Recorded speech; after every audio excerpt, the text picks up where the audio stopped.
السلام علیکم ورحمۃ اللہ وبرکاتہ مغفرت ناظرین حضرات، علم ذکر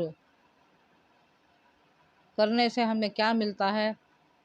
اللہ کا ذکر، اس کا ثواب کیا کیا عطا ہوئے ہیں، سنیں۔ حدیث نبوی ہے، حضرت جابر بن عبداللہ رضی اللہ عنہ نے نبی کریم صلی اللہ علیہ وسلم کو یہ ارشاد نقل کیا ہے کہ اللہ تعالیٰ کے ذکر سے بڑھ کر کسی آدمی کا کوئی عمل عذاب سے نجات دلانے والا نہیں ہے۔ عرض کیا گیا کہ اللہ تعالیٰ کے راستے میں جہاد بھی نہیں؟ آپ صلی اللہ علیہ وسلم نے ارشاد فرمایا کہ جہاد بھی اللہ تعالیٰ کے عذاب سے بچانے میں اللہ تعالیٰ کے ذکر سے بڑھ کر نہیں، مگر یہ کوئی ایسی بہادری سے جہاد کرے کہ تلوار چلاتے چلاتے ٹوٹ جائے، پھر تو یہ عمل بھی ذکر کی طرح عذاب سے بچانے والا ہو سکتا ہے۔ حضرت ابو ہریرہ رضی اللہ عنہ روایت کرتے ہیں کہ نبی کریم صلی اللہ علیہ وسلم نے ارشاد فرمایا کہ بندے کے ساتھ ویسا ہی معاملہ کرتا ہوں جیسا وہ میرے ساتھ گمان کرتا ہے۔ جب وہ مجھے یاد کرتا ہے تو میں اس کے ساتھ ہوتا ہوں، اگر وہ مجھے اپنے دل میں یاد کرتا ہے تو میں بھی اس کو اپنے دل میں یاد کرتا ہوں۔ اگر وہ مجمع میں میرا ذکر کرتا ہے تو میں اس مجمع سے بہتر یعنی فرشتوں کے مجمع میں اس کا تذکرہ کرتا ہوں۔ اگر بندہ میری طرف ایک بالش متوجہ ہوتا ہے تو میں ایک ہاتھ اس کی طرف متوجہ ہوتا ہوں۔ اگر وہ میری طرف ایک ہاتھ بڑھتا ہے تو میں 2 ہاتھ اس کی طرف متوجہ ہوتا ہوں۔ اگر وہ میری طرف چل کر آتا ہے تو میں اس کی طرف دوڑ کر آتا ہوں۔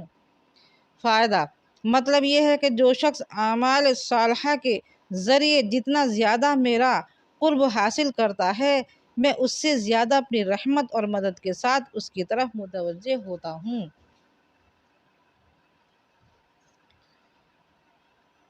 حضرت ابو دردہ رضی اللہ عنہ روایت کرتے ہیں کہ نبی کریم صلی اللہ علیہ وسلم نے ارشاد فرمایا، کیا میں تم کو ایسا عمل نہ بتاؤں جو تمہارے اعمال میں سب سے بہتر ہو؟ تمہارے مالک کے نزدیک سب سے زیادہ پاکیزہ، تمہارے درجوں کو بہت زیادہ بلند کرنے والا، سونا چاندی کو اللہ تعالیٰ کے راستے میں خرچ کرنے سے بھی بہتر، جہاد میں تم دشمن کو قتل کرو وہ تم کو قتل کرے، اس سے بھی بڑھا ہوا۔ صحابہ رضی اللہ نے عرض کیا کہ ضرور بتائیں۔ آپ صلی اللہ علیہ وسلم نے ارشاد فرمایا کہ وہ عمل اللہ تعالیٰ کا ذکر ہے۔ سبحان اللہ۔ حضرت ابن عباس رضی اللہ عنہ سے روایت ہے کہ نبی کریم صلی اللہ علیہ وسلم نے ارشاد فرمایا کہ 4 چیزیں ایسی ہیں جس کو وہ مل گئیں اس کو دنیا آخرت کی ہر خیر مل گئی۔ نمبر 1 شکر کرنے والا دل، نمبر 2 ذکر کرنے والی زبان، نمبر 3 مصیبتوں پر صبر کرنے والا بدن، اور ایسی بیوی جو اپنے نفس میں خیانت نہ کرے یعنی پاک دامن رہے اور نہ شوہر کے مال میں کوئی خیانت کرے۔ حضرت ابو موسیٰ رضی اللہ عنہ روایت کرتے ہیں کہ نبی کریم صلی اللہ علیہ وسلم نے ارشاد فرمایا کہ جو شخص اللہ تعالیٰ کا ذکر کرتا ہے اور جو ذکر نہیں کرتا، ان دونوں کی مثال زندہ اور مردے کی طرح ہے۔ ذکر کرنے والا زندہ اور ذکر نہ کرنے والا مردہ ہے۔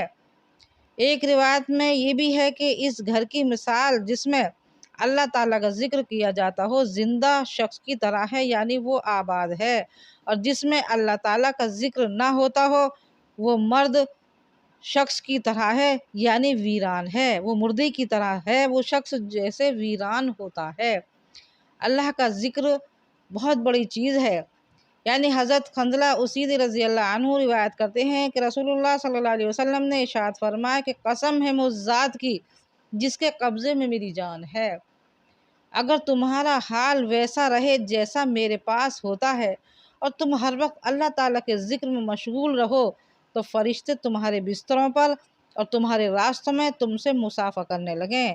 لیکن خنزلہ بات یہ ہے کہ یہ کیفیت کبھی کبھی ہوتی ہے۔ آپ نے یہ بات 3 مرتبہ ارشاد فرمائی، یعنی انسان کی ایک ہی کیفیت ہر وقت نہیں رہتی بلکہ حالات کے اعتبار سے بدلتی رہتی ہے۔ حضرت معاذ بن جبل رضی اللہ عنہ روایت کرتے ہیں کہ رسول اللہ صلی اللہ علیہ وسلم نے ارشاد فرمایا کہ جنت والوں کو جنت میں جانے کے بعد دنیا کی کس چیز کا افسوس نہیں ہوگا سوائے اس گھڑی کے جو دنیا میں اللہ تعالیٰ کے ذکر کے بغیر گزری ہوگی۔